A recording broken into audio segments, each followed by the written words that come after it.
कोई पागल ही होगा जो समझेगा मेरा दर्द। कोई पागल ही होगा जो समझेगा मेरा दर्द। आप नहीं समझोगे साहब, आप तो समझदार दिखते हो। नमस्कार, मैं दीपक कुमार सोनी आप सबका दीपक जीएस एकेडमी में बहुत बहुत स्वागत करता हूं। दोस्तों, जिस प्रकार से हम लोग मॉडर्न हिस्ट्री के श्रृंखला को कतारबद्ध तरीके से करवाने के प्रतिबद्ध हैं, उसी प्रकार से हम लोग झारखंड सीरीज के श्रृंखला को भी कतारबद्ध तरीके से करवा रहे हैं और आपको इतना विश्वास दिलाते हैं कि ये क्लास इतना संपूर्ण तरीके से होगा जिसके बारे में कभी किसी यूट्यूबर ने बात ही नहीं की, कभी किसी एजुकेशनल चैनल ने बात ही नहीं की। सब हाशिए पर चला देते हैं, 2 घंटा 3 घंटा का वीडियो बनाते हैं और 2 घंटा 3 घंटा का वीडियो बनाने के बाद एक ही बार बहुत ज़्यादा बर्डन पड़ जाता है उन पर। एक ऑफलाइन क्लासेस के जैसा उनको फील नहीं होता है बच्चों को, है ना, स्टूडेंट को। तो आप समझिए कि इस कक्षा को देने का मतलब ही है कि हमारे झारखंड के भाई, हमारे झारखंड के जो सगे संबंधी हैं, एक तरह से हमारे झारखंड के जो मित्रगण हैं, वो अच्छा से तैयारी करें और अपने लक्ष्य को प्राप्त करें। आज इसी कड़ी में दोस्तों हम लोग पढ़ने वाले हैं, ध्यान में रखना है आपको कि हम लोग पढ़ने वाले हैं झारखंड के मेले के बारे में, कि झारखंड में कौन कौन से ऐसे मेले हैं और क्या क्या विशेषता है इन मेलों का। आज इसी कड़ी में हम लोग पढ़ने वाले हैं। तो आइए जानते हैं हम लोग झारखंड के मेले के बारे में। तो इसमें पहला मेला आपको दिख रहा होगा, नवमी डोल मेला। ये नवमी डोल मेला जो है दोस्तों, ये टाटी सिलवई रांची में होता है। टाटी सिलवई रांची में होता है। और बेसिकली देखिए इसमें नवमी डोल मेला में होता क्या है ना। नवमी डोल मेला में होता क्या है कि नवमी डोल मेला होली के खत्म होने के ठीक 9वें दिन प्रारंभ होता है, ठीक, इसीलिए इसको नवमी। और चूंकि इस मेले में राधा कृष्ण की मूर्ति को झुलुआ झुलाने की प्रथा है ना, डोला डुलाने की प्रथा है, इसलिए इसको नवमी डोल मेला कहा जाता है। ये एक प्रकार से हिंदुओं का पारंपरिक दृष्टिकोण से, पारंपरिक आधार पर स्थित ये पर्व है और परंपरा के तौर पर ये कई वर्षों से मनाते आए जा रहे हैं लोग। प्राचीन इतिहास है इसका और बहुत महत्वपूर्ण मेला है। कई बार आपसे पूछता है कि नवमी डोल मेला कहाँ अवस्थित है, कहाँ पर यह आयोजित किया जाता है, तो टाटी सिलवई रांची में आयोजित किया जाता है ना। अगला मेला के बारे में जाने तो रथ यात्रा मेला के बारे में। ये रथ यात्रा मेला को जगन्नाथपुर का मेला भी कहते हैं। आप समझिए ये रथ यात्रा मेला के बारे में दोस्तों कि देखिए जैसे जगन्नाथपुर पुरी में उड़ीसा के पुरी में जिस प्रकार से बहन सुभद्रा, भगवान श्री कृष्ण और बलदाऊ भैया की मूर्ति को क्या किया जाता है, रथ के थ्रू घुमाया जाता है और रथ यात्रा के थ्रू घुमाया जाता है। और घुमाने के दौरान वो खींचते हैं, रस्सी खींचते हैं तो बड़ा पुण्य की प्राप्ति होती है। कहते हैं लोग कि रस्सी खींचने से ही वैकुंठ निवास होता है, व्यक्ति को सारे उसके दुख दरिद्र पाप मिट जाते हैं। ठीक उसी प्रकार से हमारे रांची के जगन्नाथपुर के मंदिर से भी ये रथ यात्रा निकलता है और ये पूरे के पूरे आषाढ़ महीने के शुक्ल पक्ष में ये घूमता है और पूरा एकदम रांची का क्षेत्र में पूरा एकदम घूमते रहता है। और घूमने के बाद दोस्तों आपको बहुत अच्छा से यहाँ पर देखना है कि ये रथ यात्रा मेला बहुत बड़ा आयोजन है एक तरह से रांची के क्षेत्र के लिए, पूरे झारखंड के क्षेत्र के लिए, है ना। अगला देखिए मुड़मा जतरा मेला। क्या है ये मुड़मा जतरा मेला? ये रांची के मुड़मा में है। रांची से लगभग 28 किलोमीटर दूर है और मुड़मा में आयोजित किया जाता है। ये दशहरा के 10 दिन के बाद आयोजित होता है। विशेष क्या है इसमें कि इसमें मुर्गे की बलि दी जाती है। किसकी बलि दी जाती है? मुर्गे की बलि देने की प्रथा है इस मेला में। जो मुर्गे की बलि दी जाती है देवियों पर, देवताओं पर, वो मुर्गे की बलि दी जाती है दोस्तों मुड़मा जतरा मेला में। आगे का बात करें मंडा मेला, बहुत महत्वपूर्ण मंडा मेला। अब देखिए थोड़ा सा ध्यान में रखिए इसको, है ना, कि मंडा मेला का अपना कोई टाइम पीरियड नहीं है। अलग अलग जिलों में मंडा मेला अलग अलग समय पर मनाया जाता है। जैसा कि आप देख रहे हैं, बैसाख में कहीं, कहीं जेठ में, कहीं आषाढ़ में, अलग अलग समय पर मनाया जाता है। और ये मंडा मेला बेसिकली रामगढ़, बोकारो, धनबाद, है ना, हजारीबाग, यानी लगभग आप कह लें कि उत्तरी छोटा नागपुर के लगभग जितने जिले हैं लगभग उनमें सब में क्या मनाया जाता है, मंडा मेला मनाया जाता है। अब देखिए मंडा मेला में क्या है कि बड़ा विशेष प्रथा है दोस्तों, है ना, कि मंडा मेला सबसे कठोर मेला माना जाता है झारखंड के क्षेत्र के लिए। इसमें बनस झूला का आयोजन किया जाता है। जो भगता रहते हैं, भगता का मतलब जो पूजा पाठ करते हैं, एक तरह से अंगारों पर चलते हैं, जिनको भगता कहा जाता है, जलते हुए अंगारों पर चलते हैं ये। और देखिए भगवान महादेव का कृपा देखिए, मंडा मेला में भगवान महादेव की पूजा हो रही है दोस्तों, है ना, कि भगवान महादेव का कृपा देखिए कि उस भगता के पैर में एक जरा सा आँच नहीं आता है, एक जरा सा कुछ भी नहीं होता है दोस्तों। आप समझिए, वाह, है ना, भगवान का यही कृपा है, चमत्कार को नमस्कार है दोस्तों, है ना। कि इस प्रकार से मंडा मेला सबसे कठोर पर्व होता है। इसी में बनस झूले का आयोजन होता है।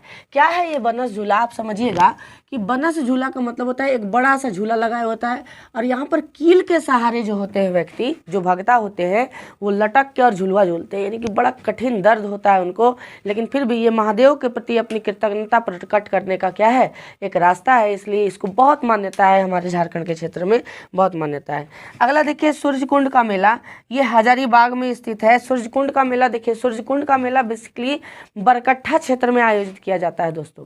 और सूर्यकुंड का मेला में स्नान करने की बड़ी प्रथा है। ये मकर संक्रांति से अगले 10 दिनों तक आयोजित होता है। 10 दिनों तक चलने वाला ये मेला है। मकर संक्रांति से चालू होगा, यानी 14 जनवरी से 24 जनवरी तक ये चलेगा। मकर संक्रांति से चालू होगा और मकर संक्रांति से चालू होने के बाद 10 दिनों तक चलेगा। बेसिकली झारखंड का सबसे गर्म जलकुंड सूर्यकुंड ही है, जो बरकट्ठा का है दोस्तों। लगभग 88 डिग्री सेल्सियस उस पानी का तापमान है। आदमी पोटली में बांध के चावल डाल देता है ना, चावल भात बन के निकल जाता है, वहीं पर ही खा लिया, दालों बना लिया ऊपर में।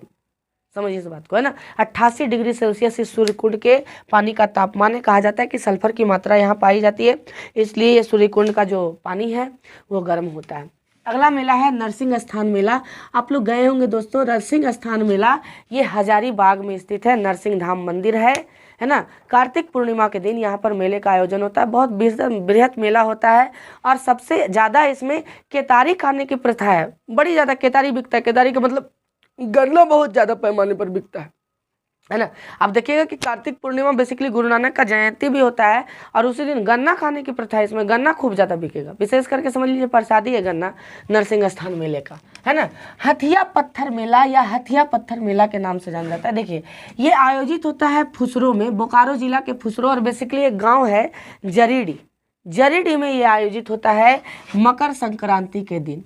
इसमें सामूहिक स्नान करते हैं लोग और अपने आप को तृप्त मानते हैं। बेसिकली देखिए ये जो जरीडी है और फुसरो के अंदर ही जरीडी पड़ता है दोस्तों।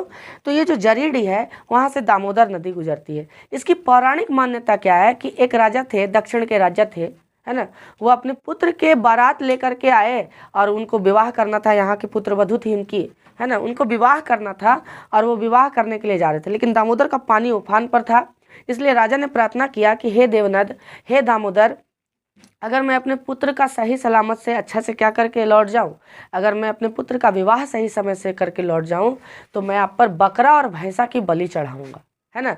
इतना था कि नदी का जो उफान था वो शांत हो गया और राजा गए, शादी विवाह करके लौटे। लेकिन राजा भूल गए, और राजा जब भूल गए तो भूलने के बाद उन्होंने न भैंसे की बलि दी न बकरे की बलि दी, जिसके कारण से कहा जाता है दोस्तों कि राजा, उनकी पुत्र वधू, उनकी पत्नियां, उनके जितने भी थे सभी पत्थर के रूप में परिवर्तित हो गए। वही सब आकृति आपको देखने के लिए यहाँ मिलेगा हथिया पत्थर मेला में। और यहाँ पर भगवान महादेव का मंदिर भी है। लोग नहाते हैं, स्नान करते हैं, भगवान महादेव को जल अर्पित करते हैं और हथिया पत्थर मेला आप जाके देखिए, बड़ा मनोरम दृश्य होता है। हथिया पत्थर मेला का जरीडी में लगता है, ये बहुत इंपॉर्टेंट, फुसरो बोकारो, है ना। मेला के बारे में बात करें आगे, कुंडा मेला, है ना। कुंडा मेला ये प्रतापपुर चतरा में होता है। फागुन के शिवरात्रि को ये मेला होता है दोस्तों। बेसिकली ये एक प्रकार का पशु मेला है। यहाँ पर तरह तरह के जानवर बिकने के लिए आते हैं, तरह तरह के जानवर बिकते हैं, जैसे भेड़ बकरी सब कुछ बिकने के लिए आता है यहाँ। एक प्रकार का पशु मेला। आप बिहार के सोनपुर मेला को देख लीजिए और झारखंड के कुंदा मेला को देख लीजिए, है ना। हालांकि सोनपुर मेला के जितना विस्तृत तो नहीं है ये कुंदा मेला, लेकिन फिर भी एक पशु मेला के नाम से जाना जाता है झारखंड का प्रतापपुर का कुंदा मेला, है ना। राम रेखा धाम मेला ये सिमडेगा में लगता है। कार्तिक पूर्णिमा के दिन 3 दिनों का आयोजन होता है दोस्तों ये, है ना। राम रेखा धाम भी है वहाँ पर। राम रेखा धाम में राम रेखा मेला। कहा जाता है कि इसी स्थान पर भगवान वनवास जाते समय भगवान राम कुछ क्षण के लिए रुके थे, इसीलिए उनका जो पद का चिन्ह है वो वहाँ पर है। और उसी मंदिर के तहत ये राम रेखा धाम का राम रेखा मेला का आयोजन होता है। बहुत इंपॉर्टेंट 3 दिनों का ये मेला है सिमडेगा जिले में। श्रावणी या सावन का मेला दोस्तों, ये जो मेला है वो बेसिकली देवघर में लगता है और ये झारखंड का सबसे बड़ा मेला है। झारखंड का सबसे बड़ा धार्मिक आयोजन है। लोग गेरुआ कपड़ा पहनकर जाते हैं सावन में भगवान महादेव, भगवान बैजनाथ के दर्शन करने के लिए, और दर्शन करके कृतार्थ होते हैं और भगवान महादेव के दर्शन से ये बहुत ज़्यादा लाभ प्राप्त करते हैं। ये श्रावण माह में शुरू होता है और श्रावण पूर्णिमा को समाप्त हो जाता है दोस्तों, है ना। याद रखिएगा, बैजनाथ धाम मेला इसको कहते हैं, श्रावणी मेला, ठीक है। अगला बुढ़ई मेला, ये देवघर में स्थापित होता है, देवघर में होता है ये। अघन माह के शुक्ल पक्ष को पंचमी तिथि को ये आयोजित होता है बुढ़ई मेला। कहाँ? बुढ़ई मेला देवघर में। कहाँ पर आयोजित होता है? तो ये अघन माह के शुक्ल पक्ष के पंचमी तिथि को देवघर में आयोजित होता है। अगला बात करें दोस्तों अगले मेले का, तो हिजला मेला के बारे में हम लोग चर्चा करेंगे कि हिजला मेला कहाँ लगता है। तो देखिए बेसिकली हिजला मेला जो है ना, ये दुमका में मयूराक्षी नदी के तट पर लगता है। और हिजला मेला का कोई पौराणिक मान्यता नहीं है। हिजला मेला का मतलब था कि अंग्रेज लोग क्या करते थे कि एक तरह से जो शोषण करते थे, तो एक तरह से मेले के रूप में, आप जलियांवाला बाग देखे हैं कि नहीं? जलियांवाला बाग के बारे में जानते हैं कि नहीं? कि इन लोगों को मीटिंग करने की अनुमति नहीं थी, इसलिए बोला कि भाई मीटिंग तो कर नहीं सकते, सबका नज़र में आ जाएंगे, इसलिए हम लोग क्या करेंगे, हम लोग एक तरह से बेसिकली क्या करेंगे, एक समूह बनाकर जाएंगे और अपना बातचीत वहीं कर लेंगे। मेला का मेला भी हो जाएगा और हम लोग का मिलन भी हो जाएगा, है ना। तो वही बेसिकली हिजला मेला है। कोई पौराणिक मान्यता नहीं है, लेकिन बहुत बड़ा मेला है दुमका का, है ना। बसंत ऋतु में आयोजित की जाती है ये। हिजला जो शब्द है ये हिजलोपाइट शब्द से आया है, और हिजलोपाइट बेसिकली एक खनिज है दोस्तों, जो दुमका के क्षेत्र में बहुत ज़्यादा पाया जाता है, इसलिए इसका नाम हिजला मेला। मयूराक्षी नदी के तट पर 1890 में ये प्रारंभ हुआ था, अंग्रेजों के समय में ही। संथाल जनजाति इसमें बढ़ चढ़कर भाग लेती है दोस्तों, याद रखिएगा, है ना। बिंदु धाम मेला का बात करें तो बिंदु धाम मेला ये बिंदु धाम शक्तिपीठ में आयोजित होता है साहिबगंज में। चैत्र माह के रामनवमी को माँ विंध्यवासिनी के अति प्राचीन शक्तिपीठ के समक्ष इसका आयोजन किया जाता है। देखिए बिंदु धाम मेला कहाँ आयोजित होता है? साहिबगंज में बिंदु धाम क्षेत्र में आयोजित होता है। ये रामनवमी को आयोजित होता है, और रामनवमी को आयोजित होता है तो यहाँ पर एक मान्यता है कि यहाँ पर माँ विंध्यवासिनी का प्राचीन मंदिर है, उसी प्राचीन मंदिर के लोग दर्शन करते हैं और मेला का आनंद लेते हैं दोस्तों, है ना। अब देखिए अन्य मेलों में आपको याद रखना है, ये महत्वपूर्ण है, कई बार पूछे जाते हैं क्वेश्चन। जैसे कि देखिए कर्मदाहा मेला ये जामताड़ा में लगता है। गांधी मेला ये सिमडेगा में लगता है। मोस्ट इंपॉर्टेंट, गांधी मेला कई बार पूछा गया है कि गांधी मेला कहाँ लगता है दोस्तों? सिमडेगा में। नुनबिल मेला दुमका में लगता है। और बेसिकली आप समझिए इस बात को कि बड़ा अलग प्रथा है यहाँ का। आप लोग सुने होंगे, है ना, कि किसी भी देवी देवता पर नमक का चीज़ नहीं चढ़ाया जाता है, या तो नमक खा के पूजा भी नहीं किया जाता है। लेकिन नुनबिल मेला में दोस्तों, है ना, नुन बूढ़ी माता है, उनको नमक और बतासा का ही भोग लगता है। किसका किसका भोग लगता है? नमक और बतासा का। ये नुनबिल मेला की विशेषता है, नुनबिल धाम की विशेषता है कि नमक और बतासा का ही भोग लगता है। लोग जाते हैं, मेला का आनंद लेते हैं, माता पर नमक और बतासा का भोग लगाते हैं और अपने आप को कृतार्थ करते हैं। दोस्तों आपको भी कभी मौका मिले तो आप जरूर जाएं, माता का आशीर्वाद ले, ताकि आपका सिलेक्शन जल्दी हो और बेहतर तरीके से आप अपने आगे के जीवन में प्रवेश करें, है ना। अब देखिए तुर्की मेला, बताइए भारत में भी तुर्की मेला लग रहा है, ये चाईबासा में लगता है दोस्तों। उर्स मेला गुमला में लगता है, आप नोट्स करते जाइए। तुर्की मेला चाईबासा में, उर्स मेला गुमला में, जतराही मेला चतरा में। चतराही नहीं बोलना है, जतराही। जतराही मेला चतरा में, ये नहीं कि चतरा में है तो चतराही बोल दीजिएगा, है ना, तो खटराही हो जाएगा एकदम गलत तरीका से, ठीक है। तो याद रखिएगा कि जतराही मेला चतरा में। टूसू मेला पंच परगना क्षेत्र में लगता है दोस्तों। अब देखिए कि टूसू मेला के पास भी एक पौराणिक कथा है, मान्यता है।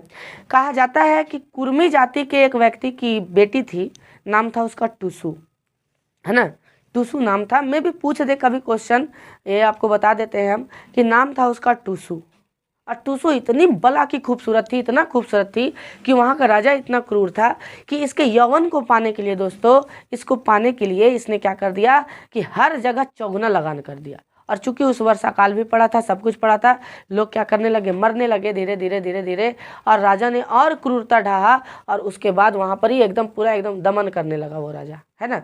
टूसू ने क्या किया कि जल समाधि ले ली और टूसू अपनी मृत्यु को प्राप्त हो गई। और जब मृत्यु को प्राप्त हो गई तो उसी टूसू की याद में, क्योंकि उसने अपना सतीत्व बताया था दोस्तों, है ना, चाहती तो राजा के साथ रहती और खुशी से रहती, गांव वाला को भी टेंशन नहीं होता, लेकिन उन्होंने अपना सतीत्व बताया और उन्हीं की याद में टूसू मेला का आयोजन किया जाता है। टूसू की मूर्तियां बनाई जाती हैं रंग बिरंगी, और टूसू की रंग बिरंगी मूर्तियां बना के और अच्छा से इसको किया जाता है दोस्तों, और बहुत बेहतर तरीका से इस मेला को मनाया जाता है, टूसू मेला, है ना।